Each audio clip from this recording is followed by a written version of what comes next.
Robber who was shot and killed by a patron in a taqueria last week. Well, she's speaking out tonight exclusively to Fox 26. I'm Rashi Vaz. And I'm Caroline Collins. Our Natalie He is joining us live from that taqueria in Southwest Houston with a story you'll see only on Fox tonight.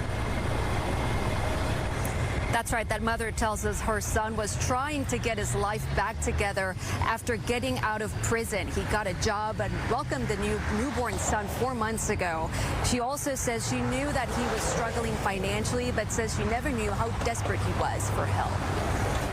Thursday morning was the last time he called me. What did he say? He said, "Mom, son to mother, I'm trying to be the best person I can be." In an ominous phone call Thursday morning, hours before the robbery at El Ranchito that would end his life, 30-year-old Eric Eugene Washington promised his mother, Corinne Goodman, he would do better. What he did, I don't condone. I don't. He knew better. He never said anything or made me think he would go this route. He started working, he was striving, because he said, "Mom, when you send someone to penitentiary, it breaks you." In 2015, records show Eric was convicted of aggravated robbery with a deadly weapon and sentenced to 15 years in prison in connection to the shooting death of the business owner, 62-year-old Hamid Warridge. He was there. He did not kill their father, but he was there and their father got killed. And that I am sorry for. I never got to say that to them, but I'm sorry for that. Eric served 7 years, then was released on parole. In December, he was charged with assaulting his common-law wife and later bonded out. He's not the monster people picture him to be. As the case now turns over to a Harris County grand jury, Corinne has one message for the patron who killed Eric. I don't hate him. I can't hate him, but I want to know, why didn't you stop? If you had to kill him, I can deal with that. I can come to grips with that. He did something wrong. I understand that. But for him to be shot 4 times in the back, leaving, and when he falls down and he shoots him 4 more times, he abused him. He was dead already, and that hurt. That hurts. Now, that customer wishes to remain anonymous. In a statement sent from his attorney, Juan Guerra Jr. yesterday, he said that man feared for his life and acted in self-defense. This event has been very traumatic, and taking a human life is something that will burden him for the rest of his life. Caroline? Yeah, Natalie, speaking of self-defense, though, you did speak with an attorney yesterday about this case, and we know that the robber had a fake gun when he was shot. So, what was the attorney's take on that? Well, legal analysts say there was no way for customers in the restaurant to know that the gun used at the time of the robbery was fake, so the threat was there and apparent. And they say in those moments of panic, sometimes adrenaline takes over. The impact of adrenaline. Now, this was a very stressful event. The important thing to remember is once somebody has the legal right to act in self-defense and to use lethal force in self-defense, then they have the right, whether it's shooting him once or shooting him 9 times. Once again, any criminal charges for that patron will be decided by a Harris County grand jury. In Southwest Houston, Natalie He, Fox 26. Hey, YouTube, glad you guys were able to make it with us, man. It's been a long time, bro. But man, y'all back on set. Man, it feels so good to be back, bro. How you doing today? Man, blessed and highly favored. Yes. All praises due to the Most High. Man, all praises. All praises. So we got this story right here, and we gonna I know a lot of people have watched this clip or watched the news and been keeping up with what's been going on with this story. So I'm gonna go ahead, let this clip run, and we're gonna get right back to you.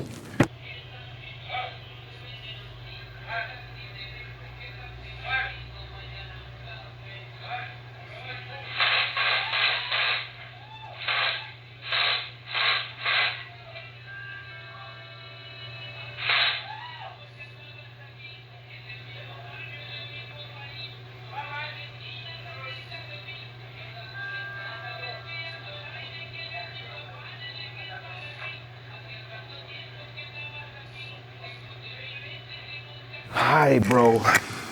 So I gave you a little bit of the backstory, something that I didn't really show the viewers. 'Cause, Right. You know, they got the initial story. Right. So on the back end, the guy left after shooting this brother, Okay. and he hit it. Now I think he might have. I don't know if he was scared or you know. At first I was thinking maybe he got a felony. Oh, And okay, he wasn't right. supposed to have a gun. Right. And you know what I'm saying, went on ahead and jump shit. Right. Heard him and left. Yeah. Right. Yeah. But I take it as that wasn't the case. Mm-hmm. Apparently he left and he went and talked to a lawyer first. Right. Which is smart, you know. Yes, definitely. Yeah. And now we know he's facing a grand jury, so you guys stay updated on that.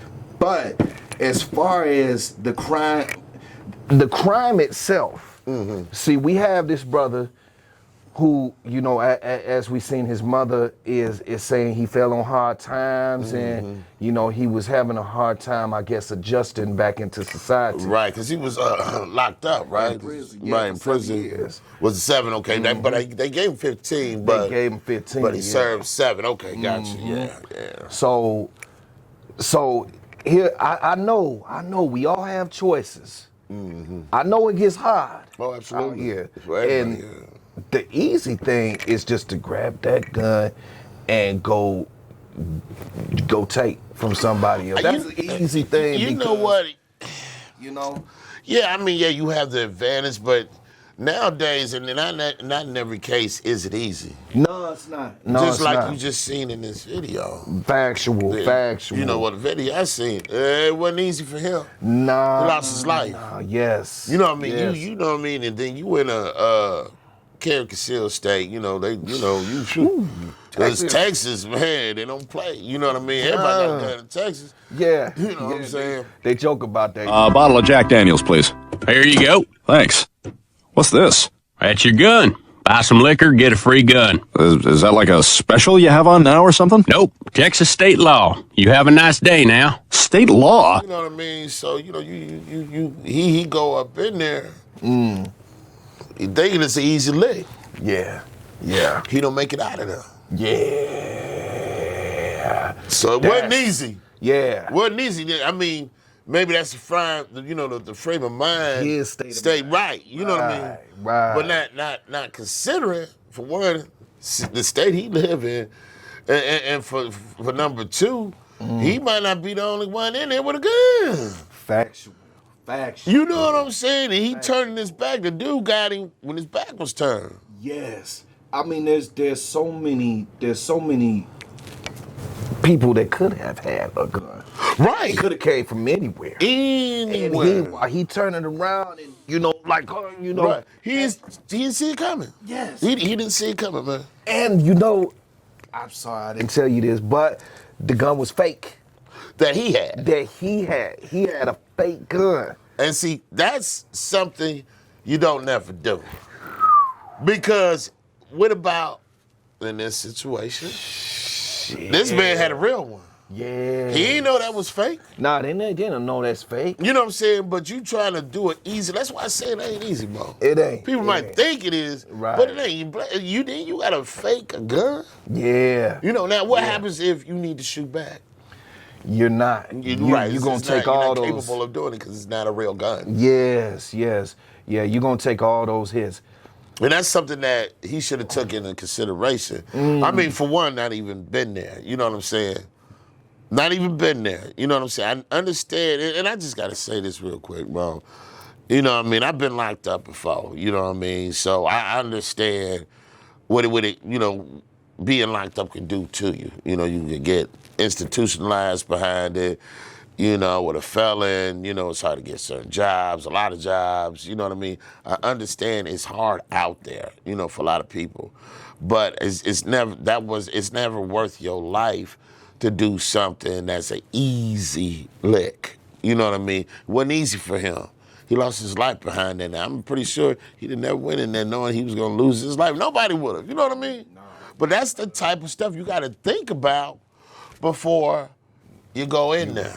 Yes. You got to think about it. You got to think about everything. You know what I mean? Not just have tunnel vision saying, well, I just need to get this bread real quick.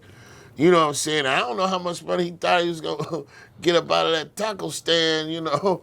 You know what I mean? I don't know if they make a lot of money, you know, selling tacos, but I'm just saying that they probably might not have no more than, what, $200-300 if they had that. Collectively. Collectively, you know what I mean? So is that really worth your life? Taco money? I mean, any type of money, though. You feel me? But I'm just saying, I don't see that being a, you know, where you can retire, you know, what I mean, from robbing a, you know, taco restaurant or whatever, Mexican restaurant, whatever. Yeah. You know, I don't see you losing, you know, what I mean, that money be gone that same day, whatever he did get. No, you ain't You lying. know, don't seem like he would have got a lot of money from that, so it probably wasn't a great lick from the jump. Right. You know, and that thankful that you brought that up as well. You know, the simple fact of the matter is that a lot of people were saying that he was wrong. The guy who shot him was wrong for continuing to shoot him after he had, you know, dropped. And they said he was leaving and that he shouldn't have shot him. But a lot of people get robbed, and we know stories where motherfuckers get robbed, and the dude is a killer. He's not just a robber. He'll take your life anyway, you know? Right. I lost a friend like that. Yeah. And so even though you know you may comply and be like, okay, here's the stuff. Right, just don't kill me. Just don't kill me. Oh, I'll kill you anyway. Right. Kill you anyway. Take your life anyway. That kind of stuff is probably what's going on through this man's head as he's making sure that this dude is no longer a threat. Well, when you shoot the what? You shoot to kill. You shoot to kill. You know, you don't shoot to maim or nothing like that. You know what I mean? He shot him 4 times. He fell down the first 4 shots or whatnot. He shot him in the back or whatnot. He fell down, but that doesn't necessarily mean that the young man was dead. Right. You know what I'm saying? Right. Then he still had the gun in his hand, I guess, as he fell or whatnot. You know, I don't know if the gun fell out of his hand. I didn't see that part. So I'm assuming he still had the gun close by to him. So the dude got up, well, I just got to make sure he dead. Yeah. You know what I'm saying? I don't think it was just something malicious. You know what I'm saying? Right. That man was scared for his life. He didn't know that was a fake gun. No. He's sitting there eating. He's sitting there eating. He not expecting that. No. Shit. You know what I'm saying? It wasn't like he came there for that reason. Right. So that's what I took it as when people was talking against the man for doing what he did and how he did it. I was like, you know what? He didn't come here for that. Right. You know what I'm saying? And I gotta say one more thing. You know, it's a tragic story. You know, it's just there's another young life gone. Yes. You know what I mean? And it's just something that that unfortunately happens every day. And I just want to implore, a lot of you young cats out there to look at these type of stories and learn from them. Yes. I mean, think before you act. Yes. Because this young man, if he would have done that, he might have still been alive today. Factual. And this young man, like many other young men before him that's done the same thing, now their parents got to be on the news and explain their son's actions. Because when you do things, it's a snowball effect. It affects everybody. It don't just affect you. Now your parents are shamed by the community and everything. Oh, you raised a bastard son and this and that. And, it's just a lot of flack, a lot of stuff that comes to the parents behind the kids' actions or their kids' actions. Yeah. You know what I mean? So, when you thinking about doing stuff, think about the other people it affects too, and that it will affect. Factual. You know what I mean? So I just want to just kind of put that out there, so. Yes, and that's where I was leading to as well. The simple fact of the matter, that's probably the best message in this video that you'll probably see throughout this whole video of us dialoguing is the fact that, what can you learn from it? Now, a lot of older people, they know, but a lot of these youngsters, they don't think No. before they act. So, you know, I'm with you on that one, bro. You guys leave your comments, and let's get dialogue in the comments section. All right, if you haven't subscribed already, hit that subscribe button and hit that notification bell so you can be notified when we come out with new videos. Yeah. But until the next video, you guys, peace. Peace.